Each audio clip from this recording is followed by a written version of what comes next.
On behalf of the General Assembly, I have the honor to welcome to the United Nations His Excellency Jair Messias Bolsonaro, President of the Federative Republic of Brazil, and to invite him to address the Assembly.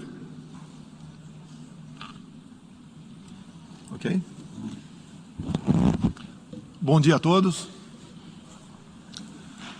Senhor Presidente da Assembleia Geral, Abdullah Shahid, Senhor Secretário-Geral das Nações Unidas, Antônio Guterres, senhores chefes de Estado e de Governo e demais chefes de delegação, senhoras e senhores, é uma honra abrir novamente a Assembleia Geral das Nações Unidas. Venho aqui mostrar o Brasil diferente daquilo publicado em jornais ou visto em televisões. O Brasil mudou e muito depois que assumimos o governo em janeiro de 2019. Estamos há 2 anos e 8 meses sem qualquer caso concreto de corrupção. O Brasil tem um presidente que acredita em Deus, respeita a Constituição, valoriza a família e deve lealdade ao seu povo. Isso é muito. É uma sólida base se levarmos em conta que estávamos à beira do socialismo. Nossas estatais davam prejuízos de bilhões de dólares no passado.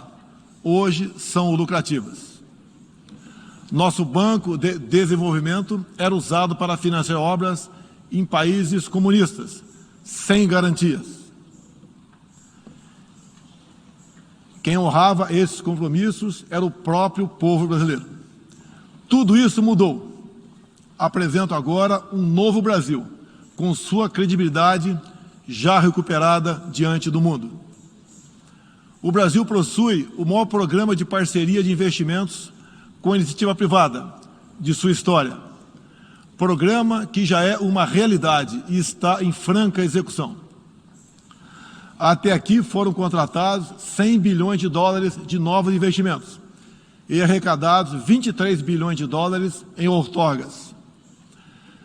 Na área de infraestrutura, leiloamos para a iniciativa privada 34 aeroportos e 29 terminais portuários. Já são mais de 6 bilhões de dólares em contratos privados para novas ferrovias. Introduzimos o sistema de autorizações ferroviárias, o que aproxima nosso modelo ao americano.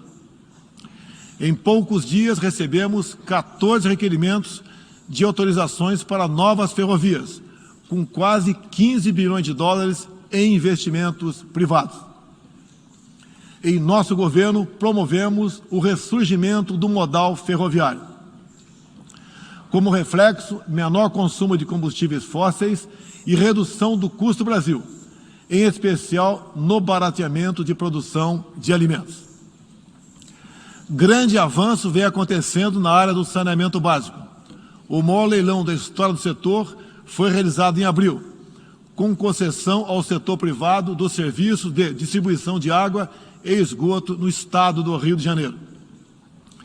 Temos tudo o que o investidor procura: um grande mercado consumidor, excelentes serviços, tradição de respeito a contratos e confiança no nosso governo.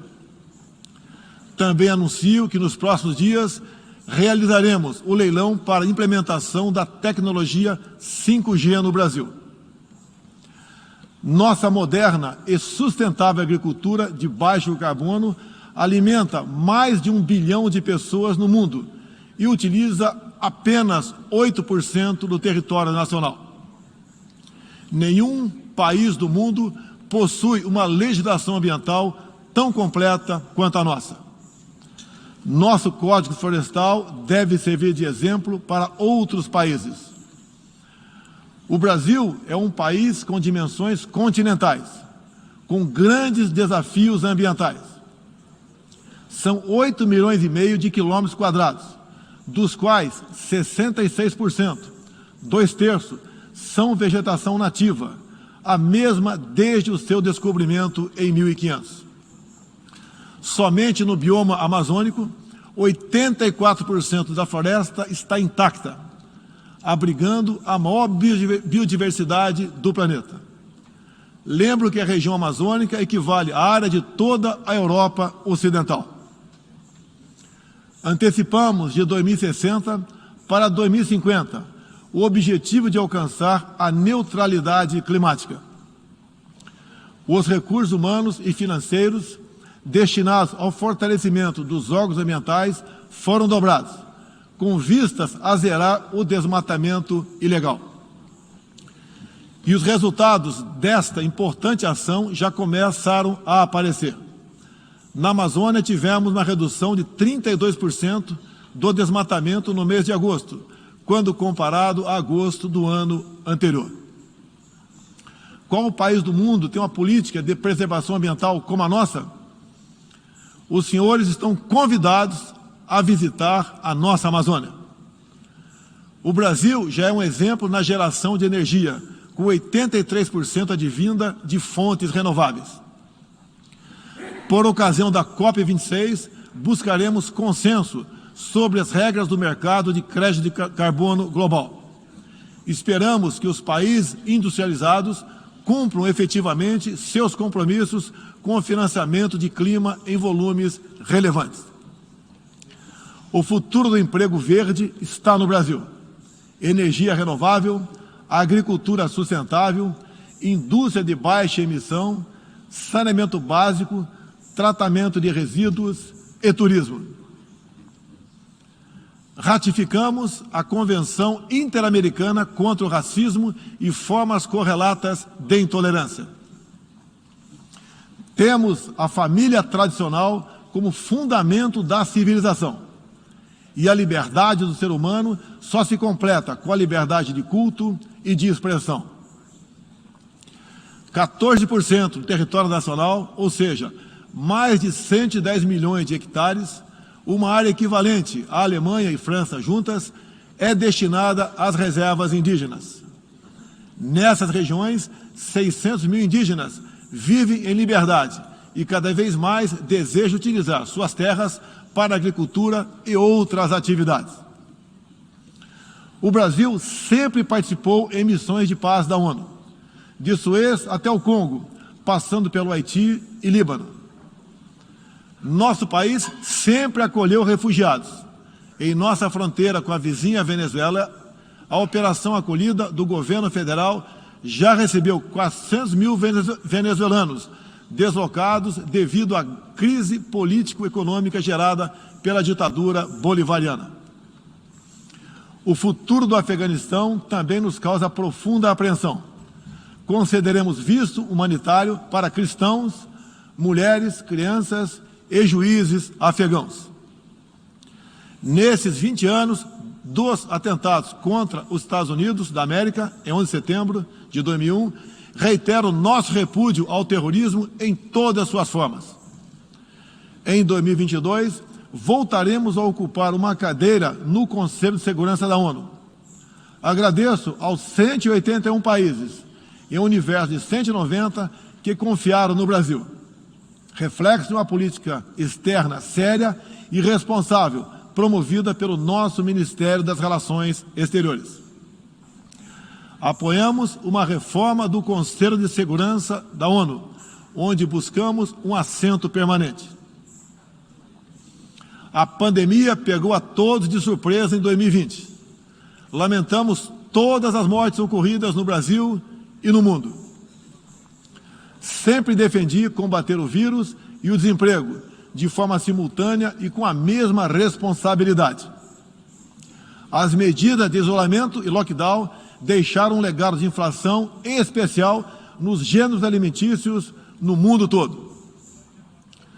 No Brasil, para atender aqueles mais humildes, obrigados a ficar em casa por decisão de governadores e prefeitos e que perderam sua renda, concedemos um auxílio emergencial de $800 para 68 milhões de pessoas em 2020. Lembro que terminamos 2020, ano da pandemia, com mais empregos formais do que em dezembro de 2019, graças às ações do nosso governo com programas de manutenção de emprego e renda que nos custaram cerca de 40 bilhões bilhões de dólares. Somente nos primeiros 7 meses deste ano, criamos aproximadamente 1.800.000 novos empregos. Lembro ainda que o crescimento para 2021 está estimado em 5%. Até o momento, o governo federal distribuiu mais de 260 milhões de doses de vacinas e mais de 140 milhões de brasileiros já receberam, pelo menos, a primeira dose, o que representa quase 90% adulta. 80% da população indígena também já foi totalmente vacinada. Até novembro, todos que escolheram ser vacinados no Brasil serão atendidos.